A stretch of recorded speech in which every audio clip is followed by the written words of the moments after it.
Ashe, Ashe, greetings, a grand rising, a grand and a beautiful day once again to you all, my fellow natural native earthly humans, and welcome to part 16 of my series of talks titled Another Perspective, Analysis, Interpretation, and Insights of the very famous prose poem called Desiderata by the late Max Ehrmann. You don't know that it is yours truly, I, the Mystic P, along with my companion. Yes, this here, my old bass guitar.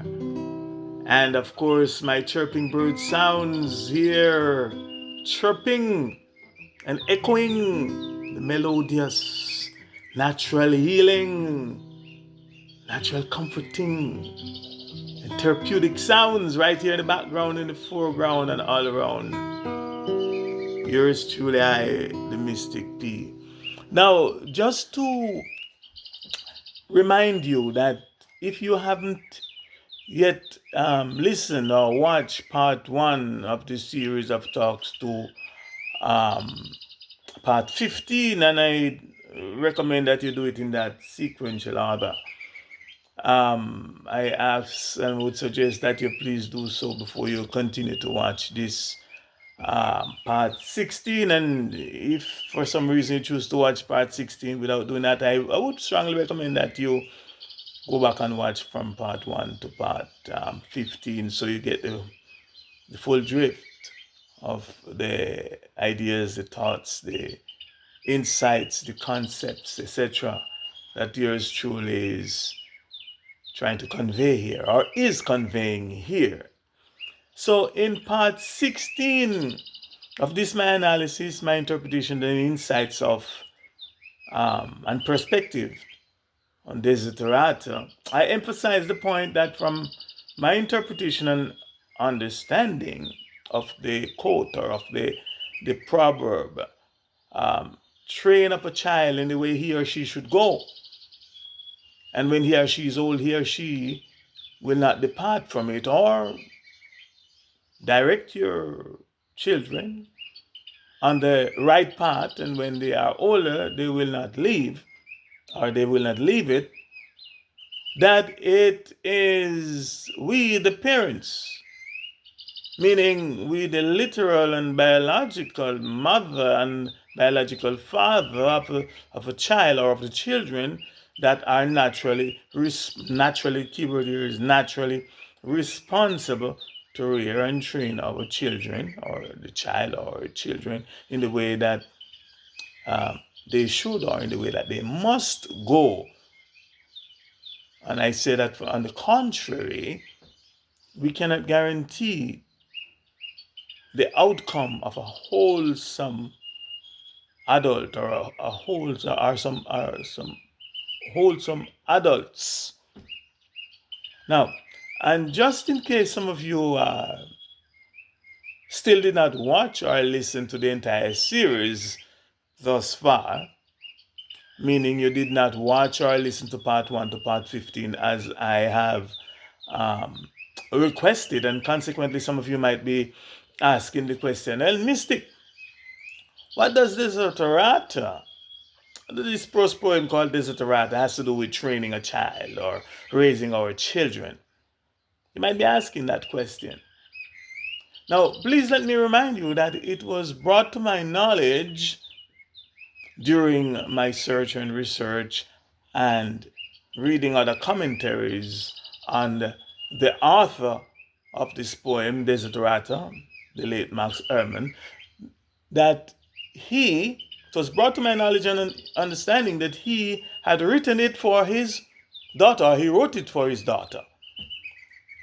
And even if that were proven to be untrue, the fact is that from my perspective, this document is so philosophically deep and profound, and yet so practical and applicable to almost all aspects of our everyday living, that it would take much more than a lifetime for yours truly to exhaust its teachings. Example, Here's a quote from a website called owlcation.com. And I quote, Desiderata is a didactic, that is, morally instructive prose poem. Max Ehrmann wrote it for his daughter. So I didn't say it. Somebody else said it. Max Ehrmann wrote it for his daughter. But since it was published, the advice it contains has been taken to heart by very many people who wish to live authentic lives.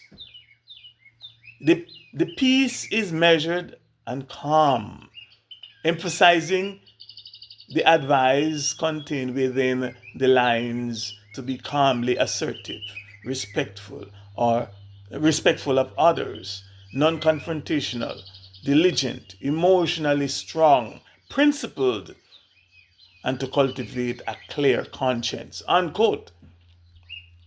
Now, to further emphasize this point, or the point, that I've been laboring on, train up a child in the way that he or she should go. And when he or she is old, he or she will not depart from it. Or direct your children onto the right path, and when they are old, they will not leave it. Please let me also read for you Dr. Dorothy Law Null's poem titled Children Learn What They Live, and also share a few thoughts on it with you. And I quote, if children live with criticism, they learn to condemn. If children live with praise, they learn appreciation. If children live with hostility, they learn to fight. If children live with kindness and consideration, they learn respect. If children live with fear, they learn to be apprehensive. If children live with security, they learn to have faith in themselves and in those about them. If children live with pity, they learn to feel sorry for themselves. If children live with encouragement, they learn confidence. If children live with ridicule, they learn to feel shy. If children live with approval, they learn to like themselves. If children live with jealousy, they learn to feel envy. If children live with sharing, they learn generosity. If children live with shame, they learn to feel guilty. If children live with acceptance, they learn to live. If children live with tolerance, they learn patience. If children live with recognition, they learn it is good to have a goal. If children live with honesty, they learn thoughtfulness, or rather truthfulness. If children live with fairness, they learn justice. And if children live with friendliness, they learn the world is a nice place in which to live. Unquote. Now, if my interpretation and understanding of this quote, train up a child in the way he or she should go, and when he or she is old, he or she won't depart from it, or direct your children in the path that your children onto the right path, and when they are old, they will not leave it.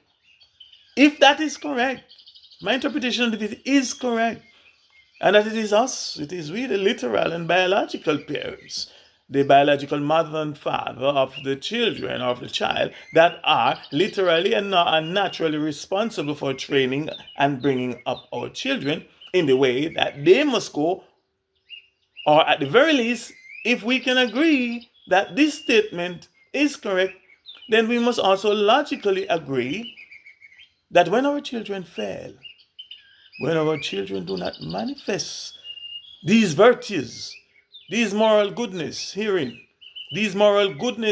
mentioned, when our children turn out to be liars, when they turn out to be thieves, fraudsters, shatters, robbers, gunmen and gunwomen, gangsters, scammers, murderers, pimps, legal or illegal drug dealers, undesirables, menace to both family and society, you name it or you name them, it is us, the parents, that have failed. that these are the children that we have brought forth. And for whatever the reason or reasons that we, their parents, have failed them, we must take responsibility for that fact. They are our production. And by extension, just like we are the production of our parents. However, the fact is that we cannot give that which we ourselves did not have, and that we ourselves did not receive from who? From our parents. Meaning we cannot give the right training if we ourselves did not receive the right training. And if we did not receive the right training, but if we did receive the right training and did not pass it on to our children for whatever the reason or reasons, then we must admit that we have failed them.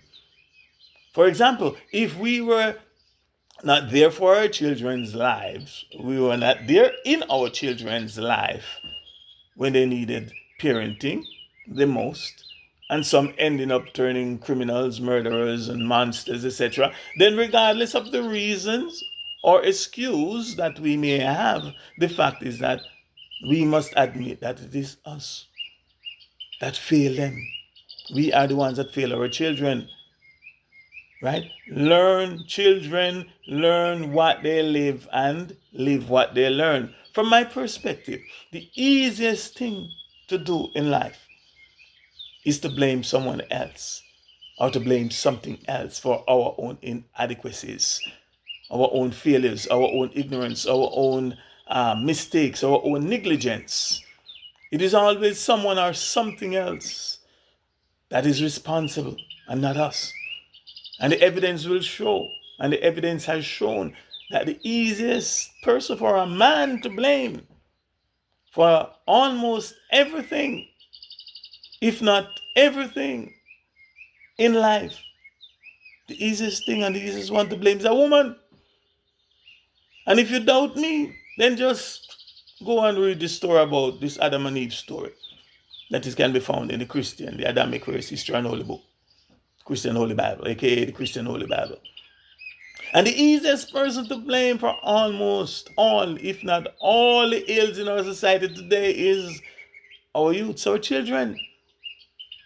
It is very easy for us to blame the youths of today for all the wrongs, for all the criminal activities, for all the murders, the robberies, the shootings and gun violence, etc., etc. But the truth be told, we as parents and adults are also responsible, if not equally responsible as well, because we have failed them.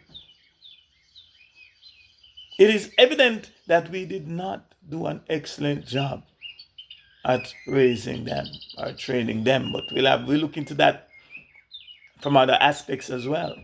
And the big question here is why? Why did we fail? Moreover, as I have implied earlier, that we cannot instill moral values, moral virtues, moral code of conduct. We cannot instill upright and outstanding characteristics in our children if we did not first possess them ourselves, or if we did not receive them from our parents by learning and living them ourselves when we too were children. Now, this will be the end of this part 16 for today. We'll get back to this. So please tune into this channel. Please stay tuned to this channel. Yes, the Mystic P acoustically. And join me again tomorrow for part 17. And that is, if I am gifted with another day, and one in which I continue to experience and full joy, good health, abundant life, freedom, safety, peace of mind, and good relationships with people like you, my listeners, you all my listeners and well-wishers. Please join me tomorrow, when and where I will continue to share with you some more of my perspectives, some more of my analysis, some more of my insights and interpretation of stanza 1. I'm still on stanza 1 of this great poem, Desiderata.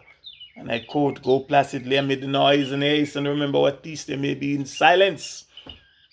And how, from my perspective, from I, the mystic philosopher's perspective, how it correlates with ancient scriptures in the book of Proverbs that state, and I quote again, train up a child in the way that he or she should go, and when he or she is old, he will not depart from it. Or direct your children on the right path, and when they are older, they will not leave it. And also, you'll see my incorporation of Dr. Dorothy Law, Nolt poem, Children Learn What They Live. In the meantime and between time, I ask that you please continue to think and meditate on the word placidly. And lively up yourself, full joy, and be more and more and much, much more. And definitely don't be less. Not be less, aka blessed, for I am the mystic philosopher. Ashe, Ashe, Ashe, I say.